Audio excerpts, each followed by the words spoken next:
Welcome to TNPSC லட்சிய விதைகள் channel. இன்னைக்கு இந்த வீடியோவில் நம்ம என்ன பார்க்க போகிறோம் அப்படின்னா 9th தமிழ் இயல் 1 மற்றும் 2ல் இருக்கக்கூடிய இம்பார்ட்டன்ட் பாக்ஸஸ், அதாவது நூல்வெளி ஆசிரியர் குறிப்பு தான் பார்க்க போகிறோம். என்னென்ன டாபிக் அப்படிலாம் பார்க்க போகிறோம் அப்படின்னா, தூது அப்படிங்கிற அந்த ஒரு டாப்பிக்கில் இருக்கக்கூடிய நூல்வெளி குறிப்பு பார்க்க போகிறோம். ப்ளஸ் கவிஞர் தமிழொலி அவர்களை பற்றிய ஒரு நூல்வெளி குறிப்பு பார்க்க போகிறோம். ப்ளஸ் பெரிய புராணம் டாப்பிக்கில் இருக்கக்கூடிய நூல்வெளி பார்க்க போகிறோம்.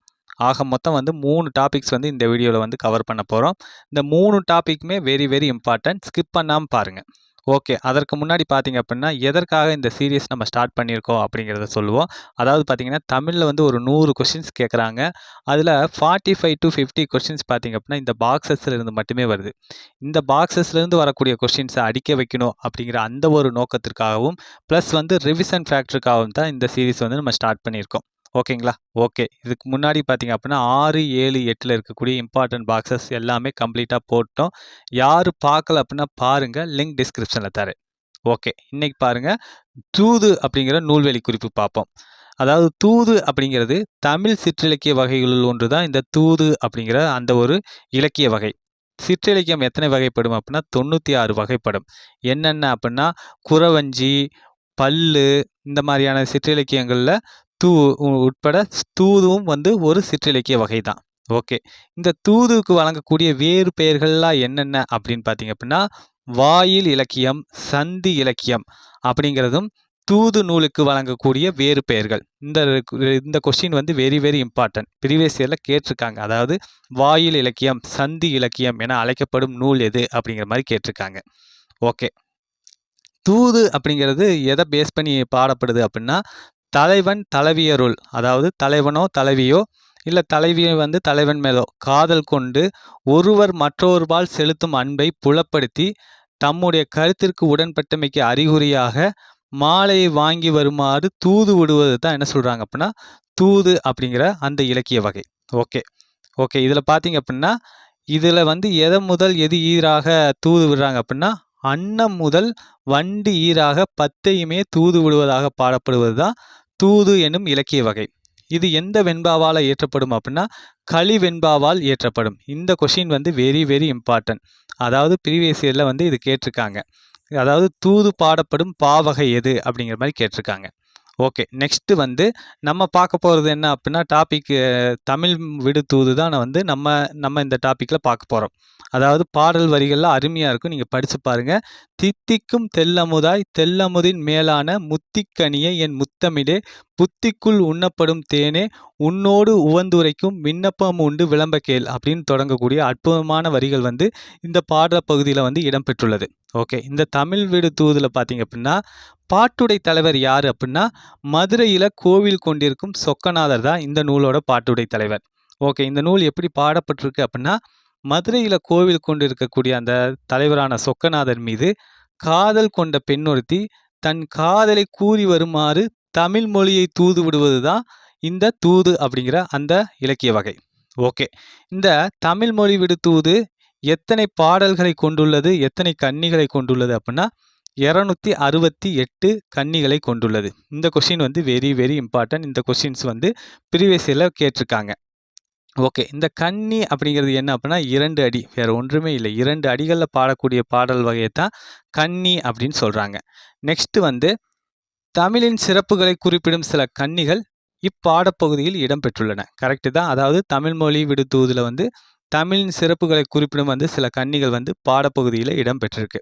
ஓகே, இந்த நூலை உவேசா அவர்கள் எப்போ பதிப்பிச்சார் முதல்ல அப்படின்னா 1930ஆம் ஆண்டு தான் முதல்ல பதிப்பிச்சார். Okay, very important. இந்த கொஷின்ஸும் வேறு ப்ரீவியஸில் கேட்டிருக்காங்க. உவேசா அவர்கள் முதலில் இந்நூலை இப்போ எந்த ஆண்டு பதிப்பித்தார் அப்படிங்கிறத கேட்டிருக்காங்க. ஓகே, இந்த நூலோட ஆசிரியர் பெயர் யாருன்னு நமக்கு தெரியல. ஓகே, நெக்ஸ்ட் டாபிக் என்ன அப்படின்னா கவிஞர் தமிழொலியை பற்றியது. இந்த பார்த்தீங்க அப்படின்னா பாடப்பகுதியில் இவர் எழுதிய கவிதை கொடுக்கப்பட்டுள்ளது. மொட்டை கிளையோடு நின்று தினம் பெரு மூச்சு விடும் மரமே அப்படின்னு தொடங்கக்கூடிய அற்புதமான பாடல் வரிகள் பாடப்பகுதியில் இடம்பெற்றிருக்கு. ஓகே, இந்த கவிஞர் தமிழொலி எங்கே பிறந்தார் அப்படின்னா புதுவையில் பிறந்தார். எந்த ஆண்டு பிறந்தாருன்னா 1924 பிறக்கிறாரு. 1965ஆம் ஆண்டு இறக்கிறார். ஓகே. இவர் வந்து யாருடைய வழித்தோன்றலாக போற்றப்படுகிறார் அப்படின்னா, பாரதியாரோட வழித்தோன்றலாகவும், பாரதிதாசன் அவர்களுடைய மாணவராகவும் விளங்கியவர் தான் கவிஞர் தமிழ்ஒளி அவர்கள். மக்களுக்காக பல படைப்புகளை உருவாக்கியவர் தான் கவிஞர் தமிழ்ஒளி.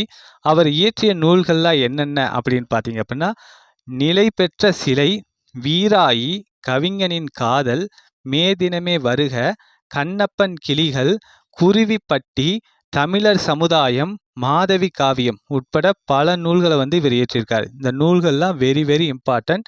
இதை கொடுத்துட்டு யார் எழுதுனா அப்படிங்கிற மாதிரி கேட்கலாம். ஓகே, நம்ம பாடப்பகுதியில் இடம்பெற்றுள்ள அந்த கவிதை வந்து எந்த நூல்லேருந்து எடுக்கப்பட்டுள்ளது அப்படின்னா, தமிழ்ஒலியின் கவிதைகள் அப்படிங்கிற நூல்லேருந்து எடுக்கப்பட்டுள்ளது.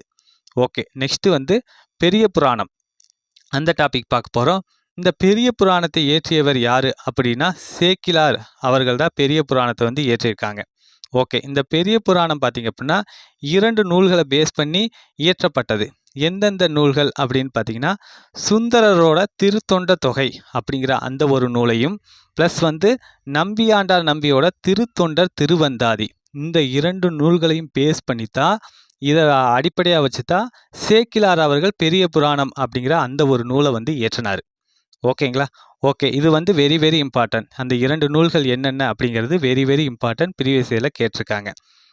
அடுத்து பார்த்தீங்க அப்படின்னா, இந்த சுந்தரரோட திருத்தொண்ட தொகை என்ன பண்ணுது அப்படின்னா, அந்த 63 அடியார்களோட பெருமையை வந்து ஒரு அடியில் சொல்லுது. இதே நம்பியாண்டார் நம்பியோட பாடல் வந்து எப்படி இருக்குது அப்படின்னா, 63 அடியார்களை வந்து ஒவ்வொரு பாடல்லையுமே குறிப்பிடுது. ஓகேங்களா? ஓகே. அதே பார்த்தீங்க அப்படின்னா, இந்த சேக்கிலார் வந்து 63 மூவரோட சிறப்புகளையும் என்ன பண்ணுறாரு அப்படின்னா, விளக்கி பாடப்பட்டது தான் திருத்தொண்டர் புராணம் அப்படின்னு அழைக்கக்கூடிய பெரிய புராணம்.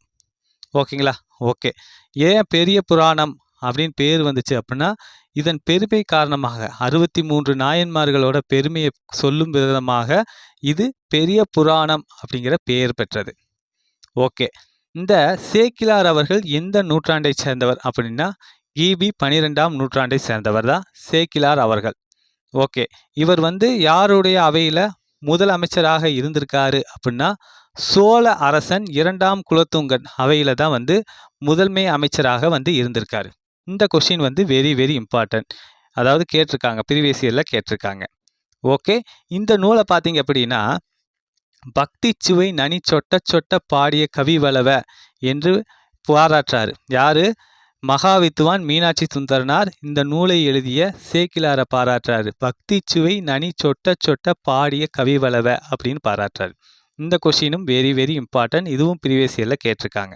அதே போலவே பார்த்தீங்க அப்படின்னா ஒன்று ஸ்டேட்மெண்ட்டும் ஒன்று இருக்குது. என்ன அப்படின்னா, உலகம் உயிர் கடவுள் ஆகிய 3ஐயும் ஒருங்கே காட்டும் காவியம்தான் பெரிய புராணம் அப்படின்னு சொன்னவர் யார் அப்படின்னா, திருவிகா, தமிழ் தென்றல் என போற்றப்படக்கூடிய திருவிகா அவர்கள் தான் இந்த ஸ்டேட்மெண்ட்டை சொல்லியிருக்காங்க. இந்த கொஸ்டின் பார்த்தீங்கன்னா வெரி வெரி இம்பார்ட்டன்ட். ப்ரீவியஸ் இயரில் கேட்டுக்கிட்டே இருப்பாங்க.